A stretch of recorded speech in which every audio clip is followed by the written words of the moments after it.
사무엘상 9장 1절부터 14절 말씀입니다.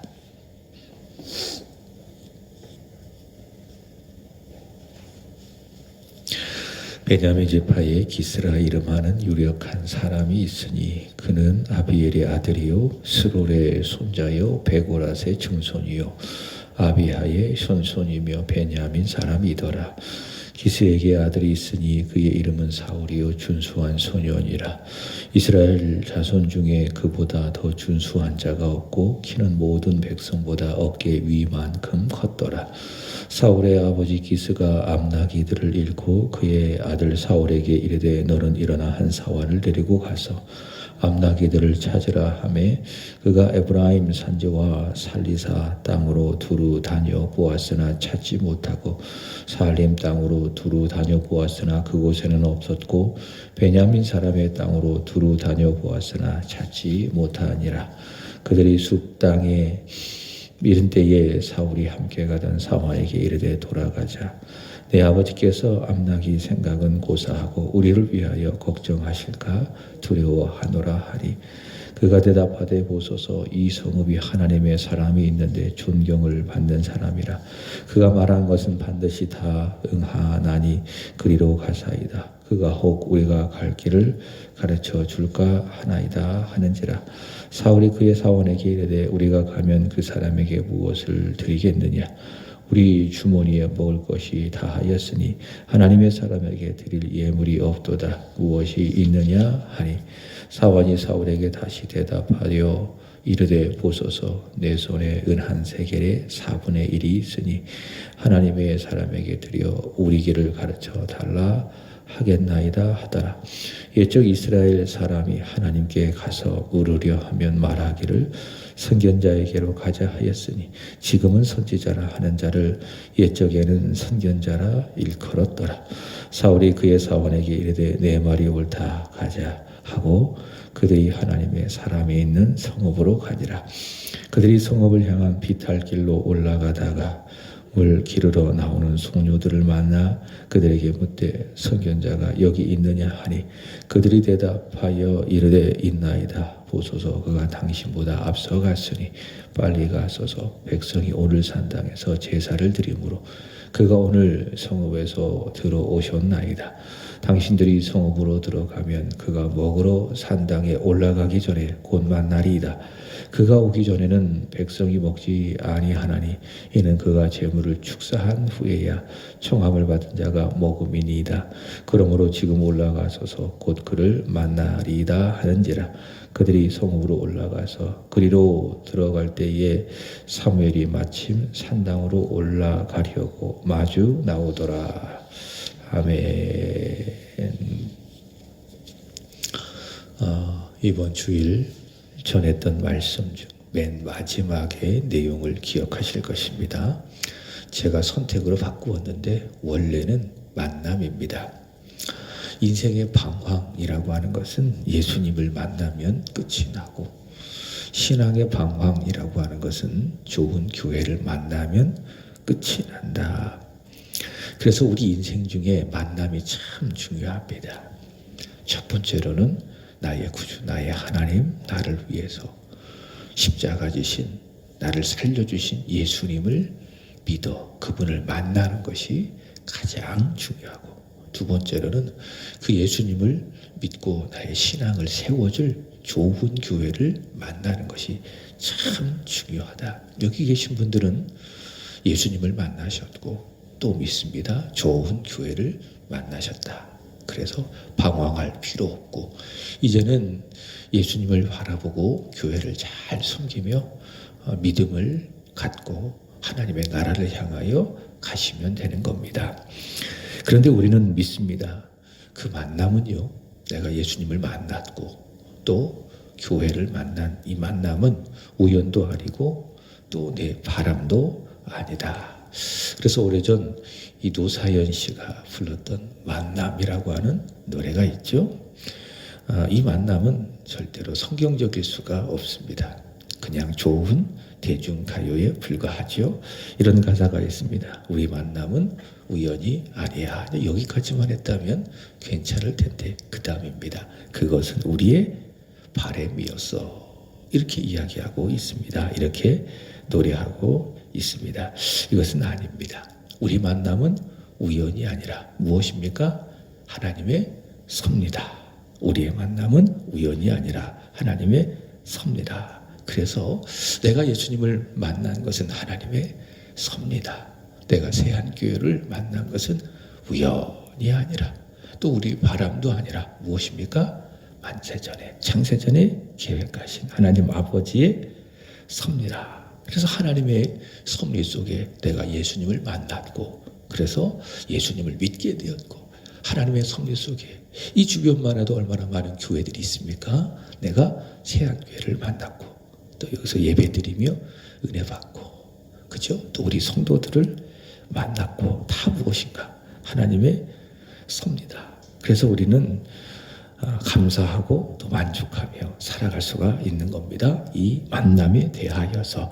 자, 오늘의 말씀은 이스라엘 백성들이 사무엘에게 찾아가서 왕을 요구하고 하나님께서 사무엘을 통해서 그들이 원하는 왕정제도가 어떠한지를 어제 말씀을 드렸죠. 세 가지로 경고를 했습니다. 첫 번째로는 왕이 너희 자녀들을 징집해 갈 것이다. 두 번째로는 왕이 너희의 소유를 취하게 될 것이다. 세 번째로는 왕이 너의 노동력을 착취해 갈 것이다. 자, 이렇게 하나님께서 사무엘을 통해서 왕정제도가 어떤 문제가 갖고 있는지 그들이 왕정제도로 인하여서 이런 어려움을 당하게 될 것인지 충분히 경고했음에도 불구하고 이스라엘 백성들은 어떻게 했습니까? 그 사무엘의 말 듣기를 거절하고 그래도 우리에게 왕이 필요합니다. 우리에게 왕이 있어야 합니다. 끝까지 고집을 피웁니다. 그러자 하나님께서는 허락하시는데요. 기쁜 허락이 아니라 그죠? 진노의 허락으로 그들이 원하는 왕을 세우기를 허락하셨는데 그 사람이 누구냐? 바로 사울이다. 그래서 오늘의 말씀은 그 사울과 또 사무엘의 만남을 기록하고 있습니다. 사울과 사무엘의 만남, 하나님의 진노의 허락으로 세우시기로 한 그 사울이 사무엘을 만나는 장면, 오늘의 말씀입니다. 자, 먼저 오늘의 말씀을 보면 사울이 어떤 사람인지를 소개를 하고 있습니다. 자, 1절 말씀에 보면 그는 어느 지파? 베냐민 지파 사람, 사도 바울처럼 그는 베냐민 지파 사람이고요. 그리고 2절의 말씀에 보면 그에 대하여 구체적으로 소개합니다. 베냐민 지파 기스의 아들로. 여기 보시면은 준수한 소년이다. 이렇게 소개하고 있습니다. 자, 여기서 준수하다. 밑에 영어 성경에 보면 핸섬이라고 하는 말을 쓰고 있죠. 핸섬하다. 아주 잘생겼다. 그러니까 사울은 외적으로 볼 때에도 아주 잘생긴 외모를 가지고 있습니다. 또 여기 보세요. 이스라엘 자손 중에 그보다 더 준수한 사람은 없고, 그러니까 굉장히 외모적으로 보더라도 상당히 그 외모가 괜찮은 사람, 핸섬한 사람이라는 것을 볼 수가 있습니다. 자, 특별히 키를 소개합니다. 키는 모든 백성보다 어깨 위만큼 컸더라. 그러니까 당시 이스라엘 사람들 또 고대 사람들이 그렇게 했죠. 오늘날 사람보다 그 신장이 그리 크지 않았을 거예요. 우리나라만 보더라도 조선시대의 사람들의 키가 그렇게 크지 않았대요. 그러니까 고대 사람들은 키가 지금 사람들보다 아주 잘 먹고 그런 이런 환경 속에서 살아가기 때문에 키가 크지만은 과거 고대 사람들이나 우리나라 사람들만 보더라도 키가 그렇게 크지 않았다는 거예요. 당시 사람들이 그가 그렇게 키가 크지 않았음을 감안한다면 이 사울의 키가 대략 180 정도, 그리고 크게는 한 2m 정도의 큰 키를 가지고 있는 사람이 사울이었다. 이렇게 한번 예상을 해볼 수 있겠지요. 자, 이것은 이스라엘 백성들이 바라는 대로 그가 왕이 되어서 싸움에 앞장설 수 있는 그런 외적인 충분한 이 외모, 또 체격, 또 체력을 갖춘 사람이었다라는 것을 알 수가 있습니다. 3절 이하의 말씀에 보면 이 사울이 암나기를 찾으러 아버지의 명령을 받들어서 그 사관과 함께 4절 보면 3일 동안 세 곳을 갑니다. 에브라임 땅, 살리사 땅, 사알림 땅으로 두루 3일 동안 찾아다닙니다. 찾았더니 찾았습니까? 못 찾았습니까? 못 찾았지요. 자, 그러자 5절의 말씀에 보면 그들이 숲땅에 이른 때에 그 사환이 하나님의 사람에게 찾아가서 한번 물어봅시다. 우리가 갈 길을 한번 물어봅시다. 라고 제안을 합니다. 자, 그러자 결론만 말한다면 10절로 한번 가보세요. 자, 10절 사울이 그 사환에게 이르되 내 말이 옳다. 가자. 하고 그들이 하나님의 사람에 있는 성읍으로 가니라. 자, 사울은 네 말이 옳다. 이렇게 말하면서 사울의 말을 잘 들어주는 것을 볼 수가 있습니다. 이런 것을 본다면 사울은 자신의 사환의 의견을 존중해주고 또 그를 그의 말을 경청해주는 그런 겸손한 사람이라는 것을 알 수가 있습니다. 이 사환의 말대로 사울은 결국에는 하나님의 사람 사울을 만나게 되는 것이죠.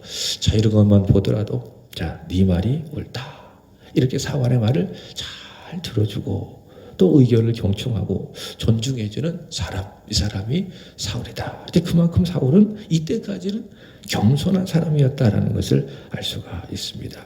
이런 사울왕의 겸손함은 이제 우리가 앞으로 읽겠지만 사무엘상 9장에서 이 사울이 왕으로 택함을 받을 때도 그의 겸손함이 잘 나타나는 것을 볼 수가 있습니다.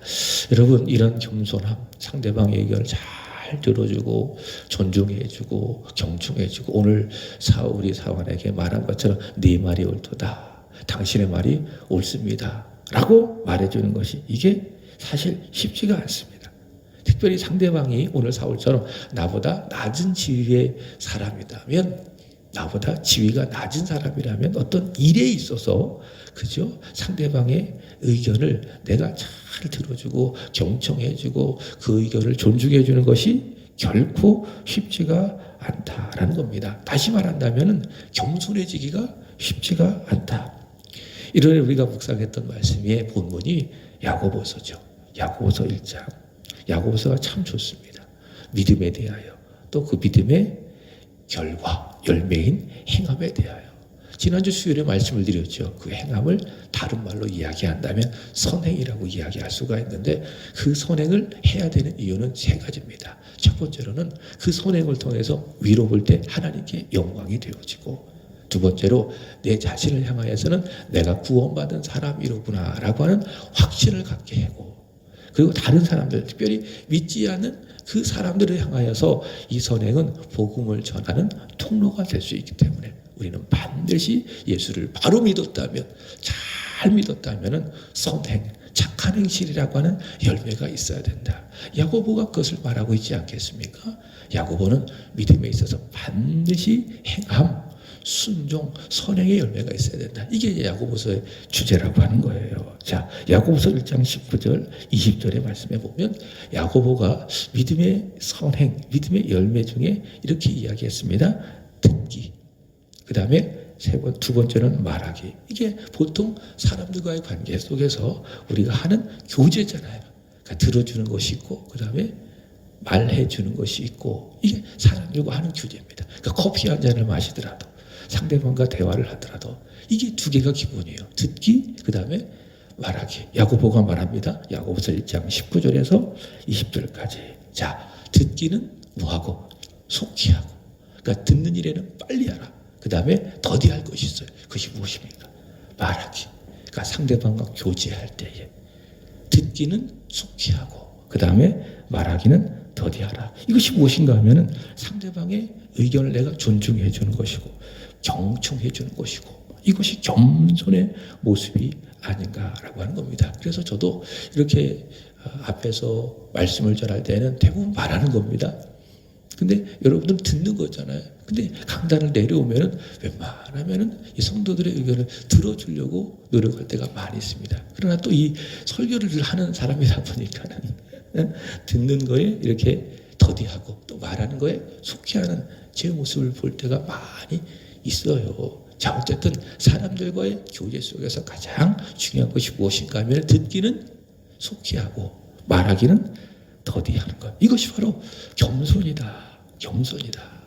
상대방의 의견을 존중해주고 경청해주고, 이것이 상대방을 향하여 내가 보여주는 겸손이고, 특별히 하나님과 나의 관계 속에서도 마찬가지입니다. 겸손해야 됩니다. 하나님과 나와의 관계 속에서 겸손해야 됩니다. 하나님의 말씀을 귀 기울여 들어야 됩니다. 여기서부터 하나님을 향한 내 믿음이 시작이 되는 거예요.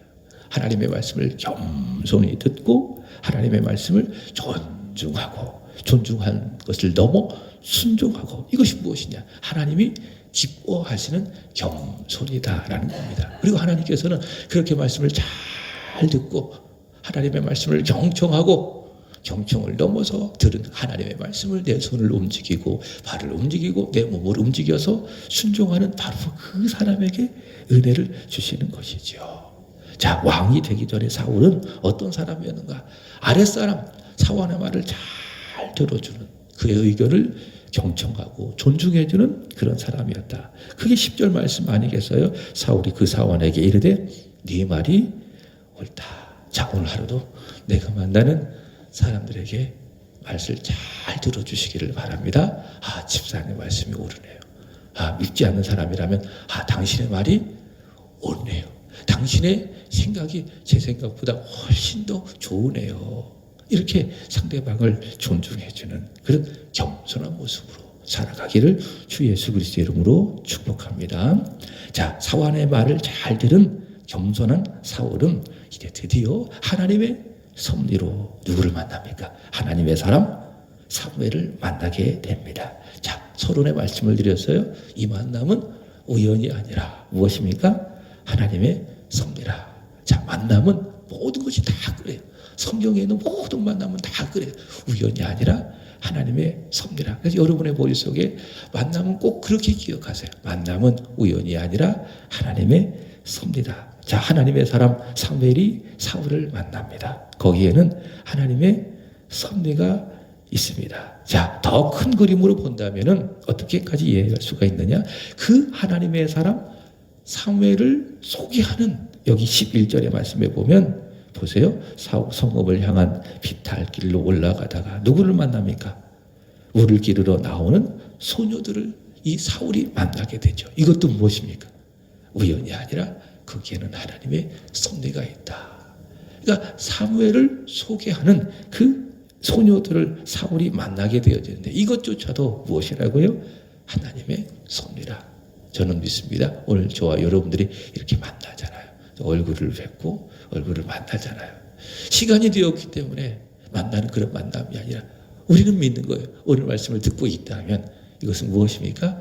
하나님의 섭리. 그래서 감사한 거예요. 그래서 고마운 거예요. 그리고 말씀을 잘 전해야 되겠다.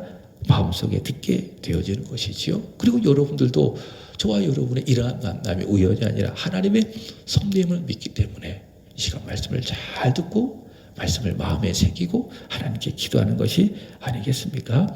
자, 사울은 하나님의 섭리로 만난 그 물을 기르러 나오는 소녀들의 안내로 자, 드디어 사무엘을 만나게 됩니다. 자, 본문 14절을 보면 이렇게 이야기합니다. 자, 그들이 성읍으로 올라가서 그리로 들어갈 때에 사무엘이 마침 산당으로 올라가려고 마주 나오더라. 자, 마침이라고 하는 말에 한번 언더라인에 쳐보시는 거예요. 마침. 자, 이 말씀 사무엘과 사울의 만남이 하나님의 섭리라는 것. 자, 이것을 강조하기 위해서 성경이 쓴 단어가 무엇인가 하면 마침이라는 단어입니다. 마침 하나님의 섭리로 사무엘이 산당으로 올라가려고 나왔고, 그리고 마침 거기서 사무엘은 하나님의 섭리로 사울을 만나게 되었다. 바로 이렇게 보는 것이죠. 여러분, 성경을 보면 하나님과의 만남 많이 이야기하고 있는데 이 만남이 우연이 아니라 하나님의 섭리다라는 것을 잘 보여주는 만남이 하나 있습니다. 그 만남이 어떤 만남인가 하면 제가 전에 룻기를 전할 때에 알려드렸는데 룻과 그리고 보아스와의 만남입니다. 룻기 2장으로 가보면 룻은요 이삭을 줍기 위해서 밭으로 나아갑니다. 자, 거기서 누구를 만납니까? 보아스를 만나죠. 그리고 하나님의 인도로 룻이 그 보아스와 결혼하게 되어지고, 그리고 보아스는 룻의 그 가정에, 나오미의 가정에 기업을 부를 자가 되어집니다. 룻기 2장 3절에 가보면 이런 말씀이 있습니다. 룻이 가서 배은자를 따라서 이삭을 줍는데 우연히 엘리멜렉의 친족 보아스에게 속한 밭에 이르렀더라. 그 무슨 말인가 하면 룻은 우연히 그러니까 어머니 나오미를 잘 봉양하려고 엘리멜렉에 속한 밭으로 가게 된 거예요. 우연히 갔어요. 어떻게 보면 자기 생각도 있겠죠. 여기 가면 괜찮을까? 그 우연히 가게 된 거예요. 자, 그런데 룻기 2장 4절의 말씀에 보면 마침 보아스가 베들레헴에서부터 와서 베는 자들에게 이르되 여호와께서 너희와 함께 하시기를 원하노라. 마침 그때 누가 나타났어요? 보아스가 나타났지요. 그죠? 자, 우연과 마침 속에 룻은 우연히 이삭을 주우러 갔지만 그러나 마침 거기서 누가 나타났습니까? 보아스가 나타났습니다. 우연처럼 보이고 있습니다. 그러나 믿습니다. 그 우연과 마침 속에는 여호와 하나님께서 이 두 사람 사이에 만남을 섭리하고 있다. 하나님의 섭리가 작용하고 있다라는 것이지요. 자, 이런 것을 우리가 믿고요. 오늘 말씀도 사울과 사무엘의 만남을 통해서 보는 것. 모든 인생의 만남 속에서 다 무엇이 있습니까? 하나님의 섭리가 있다. 하나님의 섭리가 있다. 자, 그렇기 때문에 우리는 로마서 8장 28절 말씀 개인적으로 참 좋아하는 말씀인데 우리의 모든 만남 속에는 다 우연이 아니라 하나님의 섭리가 있기 때문에 결국에는 어떻습니까? 모든 것들이 합력해서 선을 이룬다. 다시 말해 여호와 하나님 이 만남을 주관하셨기 때문에 모든 만남을 하나님께서 결국에는 다 좋게 해 주신다라고 하는 것입니다. 여러분, 저와 여러분의 만남이 있어요. 또 우리 성도와 성도 사이의 만남이 있어요. 이 만남은 우연이 아니라 무엇이라고요? 섭리라. 사울과 사무엘의 만남이 하나님의 섭리요, 룻과 보아스의 만남이 하나님의 섭리인 것처럼 우리 성도와 성도 사이의 모든 만남은 우연이 아니라 다 무엇입니까? 섭리라. 그렇기 때문에 하나님께서 그 만남을 좋게 하실 것이다. 때로는 이 만남에 어려울 때가 있어요. 다시 말해 속상하고 관계가 좀 어려워질 때도 있고 상대방에게 상처를 주거나 받음으로 인해서 만남이 속상하게 내 마음속으로 다가올 때가 있어요. 그러나 믿으십시오. 이 모든 만남은 하나님의 섭리이기 때문에 결국에는 모든 만남을 좋게 하실 것이다. 로마서 8장 28절의 말씀처럼. 자, 내용은 다르지만은 이 합력해서 서를 이루실 우리의 만남, 또 그 하나님을 믿을 때에 페이지 61페이지에 보면은 한번 보세요. 묵상 에세이를 한번 보시기 바랍니다. 거기 언더라인 한번 쳐보시는 거예요. 자, 이 만남을 통해서 합력해서 선을 이루실 하나님을 기대하며 첫 번째로 우리는 중간에 이렇게 합니다. 하나님의 섭리를 믿기에 우리는 어려운 일을 만날 때 첫 번째 뭐 해야 됩니까? 기도해야 됩니다. 우리의 만남은 하나님의 섭리요. 이 만남을 통해서 하나님께서 합력해서 선을 이루어갈 것이기 때문에 첫 번째 뭐 해야 된다고요? 기도해야 된다고요. 서로의 만남을 위해서 기도하고 상대방을 위해서 기도하여 주고, 그죠? 두 번째로는 밑에서 5번째 줄입니다. 자, 그러니 거룩한 기대를 품고 하루를 살아가십시오. 원망과 불평으로 시간을 뭐하지 말고 낭비하지 말고 하나님께 내 믿음을 보여드리고 하나님을 더욱 사랑하고 하나님께서 이루실 아름다운 미래를 기대하고 오늘도 이 내용을 따라서 기도해 보세요. 하나님, 오늘 하루 살아갑니다. 내가 허락되어진 만남 속에서 내 가정 속에서 내 아내와의, 내 남편과의, 내 자녀와의 만남 속에서 내 부모와의 만남 속에서 하나님 원망, 불평으로 시간 낭비하지 아니하게 하여 주시고 하나님 앞에 나의 믿음을 보여드리게 하여 주시고 하나님을 더욱 사랑하게 하시고 하나님께서 이 만남을 통해서 이루실 멋진 미래를 기대하며 살아가게 하여 주옵소서. 이렇게 한번 오늘 기도하셨으면 좋겠습니다.